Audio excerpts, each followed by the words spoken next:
So, you're an accounting professional. Your world is all about precision, complexity, and deep, valuable knowledge. But here's the million-dollar question. How do you take all that incredible expertise, all those detailed models and audit findings, and turn them into a presentation that actually gets people to listen, to understand, and to act? Well, that's exactly what we're diving into today. We're going to break down how you can build a presentation that truly connects with your audience. And we have to start with this quote because, let's be honest, it's a harsh reality. We've all been there, right? Sitting through a presentation where the slides are so cluttered and confusing, they're actually working against the person speaking. The stakes are really high here. A bad visual can completely tank your credibility. So our goal today is to make sure your slides work for you, not against you. All right, so here's our game plan. We're going to tackle this in 5 key steps. We'll start with the most important piece, your audience. Then we'll talk about turning a dense document into a story, designing clean visuals, delivering with some real impact, and finally, how to absolutely nail the Q&A session. Okay, first things first. We need a fundamental mind shift. A great presentation isn't about you. It's not about showing off how smart you are or how much work you've done. It's 100% about your audience. The real goal isn't just to give them information. It's to transform them. So I want you to ask yourself this and be really honest. What is the core purpose of your next presentation? Are you just dumping data on people, or are you actually trying to change what they know, what they believe, and maybe even what they do after they walk out of that room? Because that's the difference between just informing and truly transforming. And to make that transformation happen, you need a plan.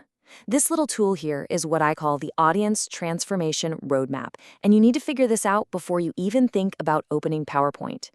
Start with where your audience is right now. What do they know, believe, or feel before you start? Maybe they're skeptical about your findings. Then you define the after. What do you want them to know, believe, and feel when you're done? Maybe confident and ready to take action. That gap right in the middle, that's your presentation. Okay, so you've got your strategy locked in. You know who you're talking to and what you want to achieve. Now for the hard part. How do you take a massive, dense dissertation or report and turn it into a clear, compelling 20-minute presentation? Well, the first step is realizing that a written document and a live presentation are two completely different animals. Just think about the difference for a second. A document is meant to be read, probably alone. It can be super detailed and complex. But a presentation, that's a performance. It's meant to be seen and heard, with you as the main event.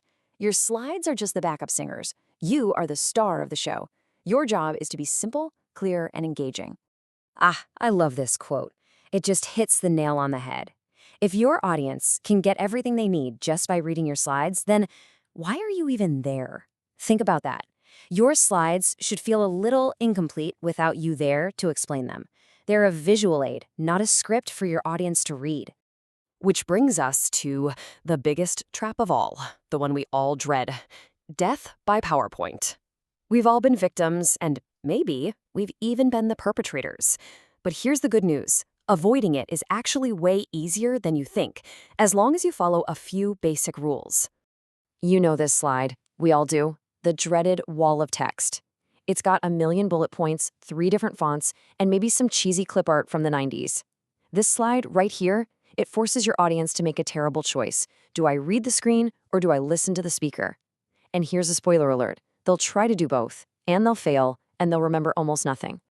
So how do we fix this mess? How do we take that clutter and turn it into something clean, powerful, and memorable? The answer isn't about you suddenly becoming a professional graphic designer. Nope. It's all about subtraction and focus. Our new approach is built on 3 really simple rules. Rule number 1, 1 idea per slide. That's it. If you have 3 points to make, that's 3 slides. Easy. Rule 2 is the 3-second rule. Your audience should be able to look at your slide and get the main point in 3 seconds or less. And finally, rule 3. Your visuals are only there to illustrate and emphasize what you are saying out loud. And here are some super practical design tips to get you there. Use high contrast colors, dark background, light text, so people in the back can actually read it. Stick to 2 simple professional fonts, no more. And please, I am begging you, say it with me, no clip art. And no bullet points. Use a great photo or a simple icon instead. It's so much more powerful.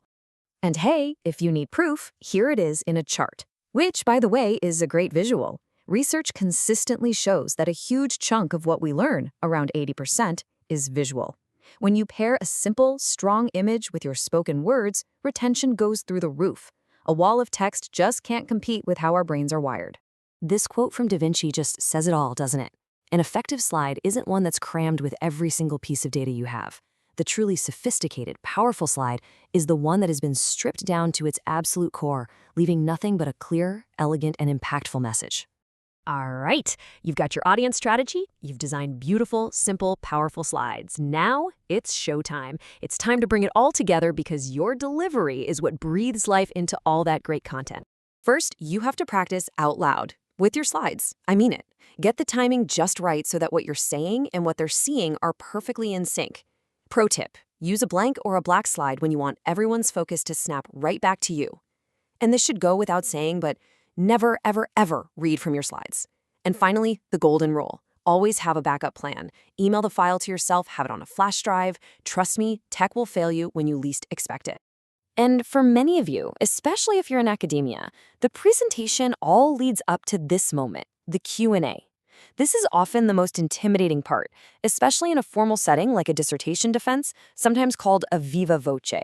This is where you really prove you know your stuff. A Viva is way more than just a casual Q&A.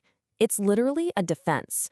You'll have a panel of experts poking and prodding at your research, challenging your methods, and testing the real depth of your understanding. So being prepared isn't just a good idea, it's everything. You need to walk into that room ready for the heavy hitters. Questions like, so what? Why is this research even important? Or why did you pick this methodology instead of another one? And one of the most important, what are the limitations of your study? Don't be afraid of that last one. Knowing your research's weaknesses isn't a flaw. It shows you're a critical thinker. So, if you only remember one single thing from our time together today, please let it be this. Your slides are not a crutch. They are not your teleprompter. Their job is to support you, to enhance what you're saying, to add visual punch to your words. You are the presentation. The slides just work for you. And that leaves us with one last thought. Every single time you stand up to speak, you have a massive opportunity in front of you. You can choose to just dump information on people and hope for the best, or you can choose to create real, meaningful change in how they think, feel, and act. The choice is yours. So, what are you going to do?